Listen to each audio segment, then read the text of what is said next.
Holy moly, moly, moly.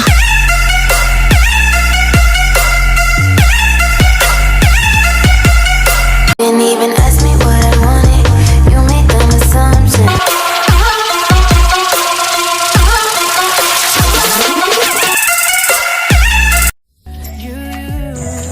Good day, Miss Mel. I am Marilee Kizel. And today, I will able to discuss 6 questions with their answers. And this is my oral performance in your subject, Enhancement Chemistry. So, I will first discuss the question number 1. In memorizing the element 1 up to element number 50 found in periodic table, and recite the element symbol, atomic number, and element name. So I will memorize it 1 until 50 element. H, 1 hydrogen. He, 2 helium. Li, 3 lithium. Be, 4 beryllium. B, 5 boron. C, 6 carbon. N, 7 nitrogen. O, 8 oxygen. Fl, 9 fluorine. Ne, 10 neon. Na, 11 sodium. Mg, 12 magnesium. Al, 13 aluminum. Si, 14 silicon. P, 15 phosphorus. S, 16 sulfur. Cl, 17 chlorine. Ar, 18 argon. K, 19 potassium. Ca, 20 calcium. Sc, 21 scandium. Ti, 22 titanium. V, 23 vanadium. Cr, 24 chromium. Mn, 25 manganese. Fe, 26 iron. Co, 27 cobalt. Ni, 28 nickel. Cu, 29 copper. Zn, 33 zinc. Ga, 31 gallium. Ge, 32 germanium. As, 33 arsenic. Se, 34 selenium. Br, 35 bromine. Tr, 36 krypton. Rb, 37 rubidium.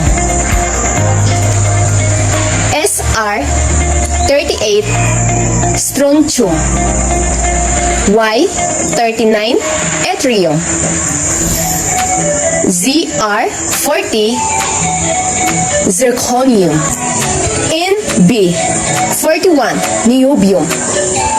Mo, 42 molybdenum. Tc, 43 technetium.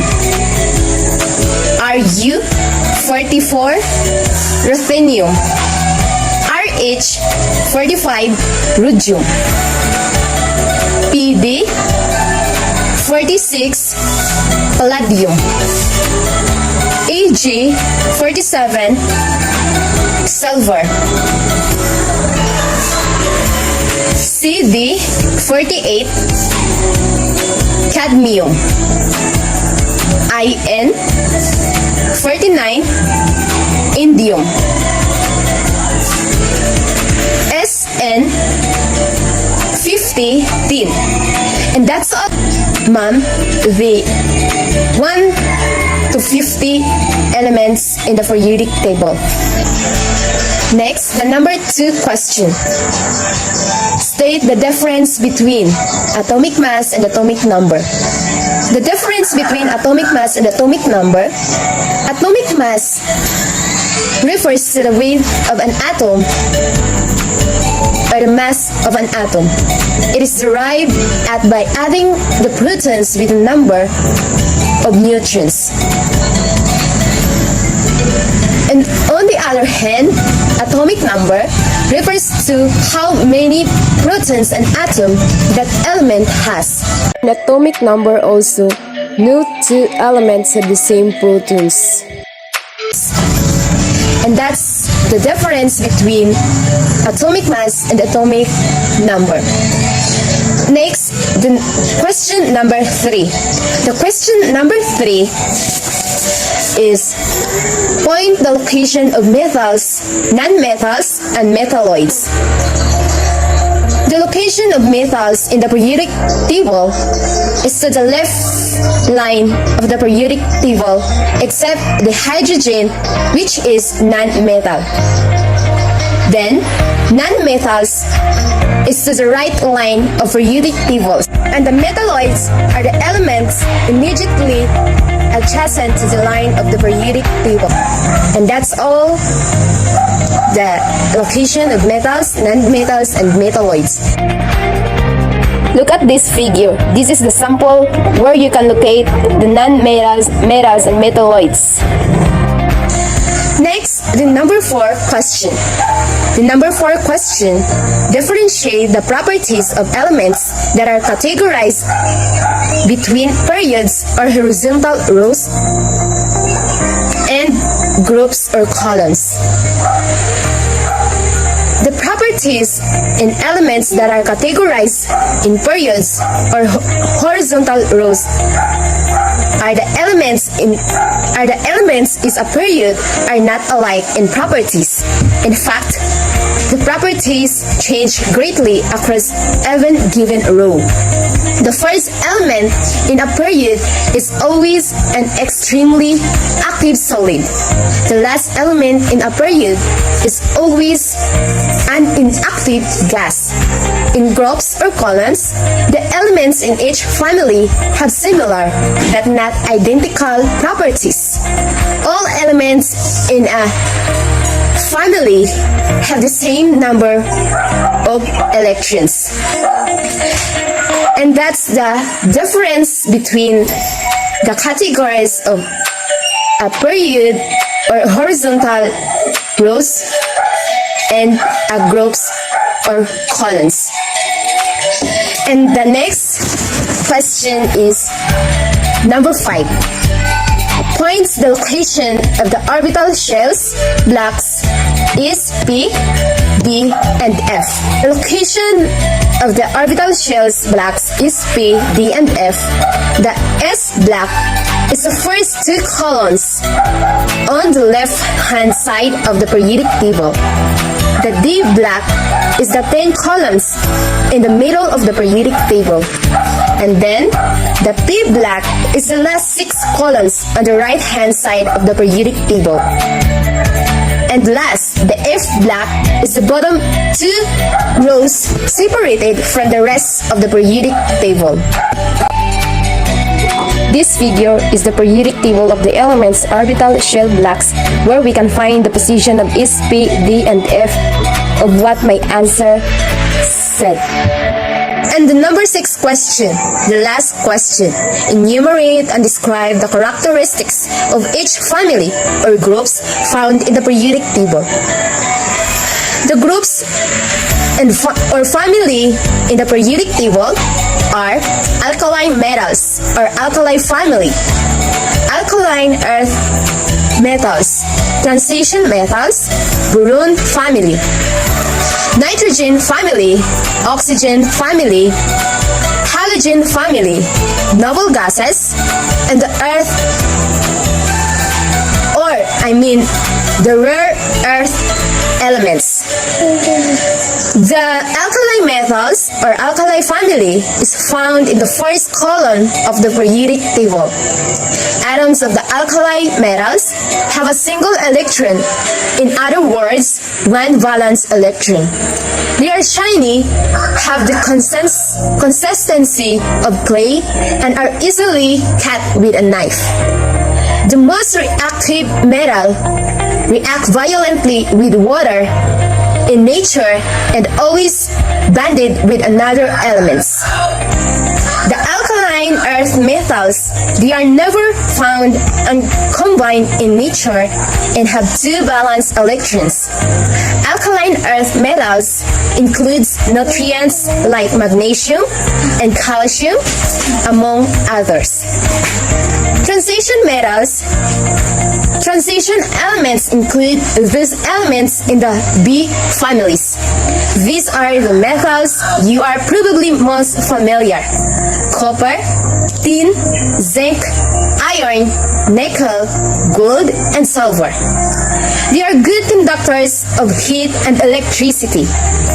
These reactive harder metals, the compounds of the transition metals, are usually brightly colored and are often used to color pads. Transition elements have one or two valence electrons, which they form bonds with other atoms.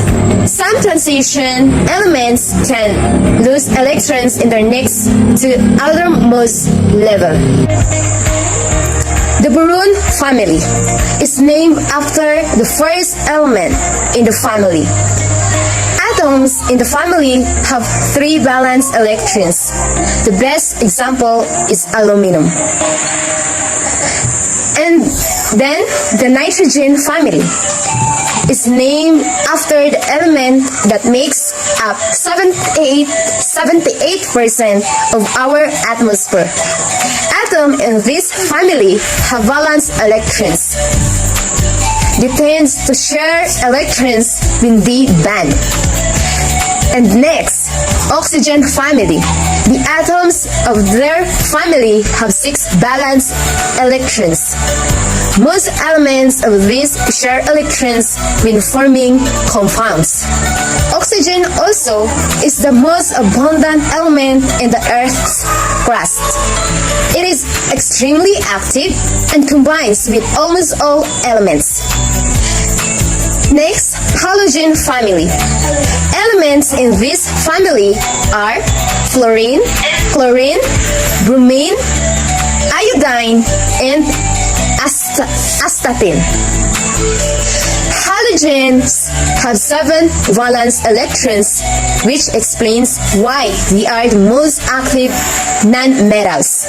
They are never found free in nature. Next, noble gases are colorless gases that are extremely unreactive. They are inactive because their outermost energy level is full. They have a full valence shell. The next and the last, rare earth elements. The 30 rare earth elements are composed of the lanthanide and actinide series. One element of the lanthanide series and most of the elements in actinide series are called transuranium, which means synthetic or man-made. And that's the description of all the groups in the periodic table. And that's all my discussion about the answers 1 to 6 questions. And that's all, ma'am, my oral performance in this subject, enhancement chemistry. Thank you.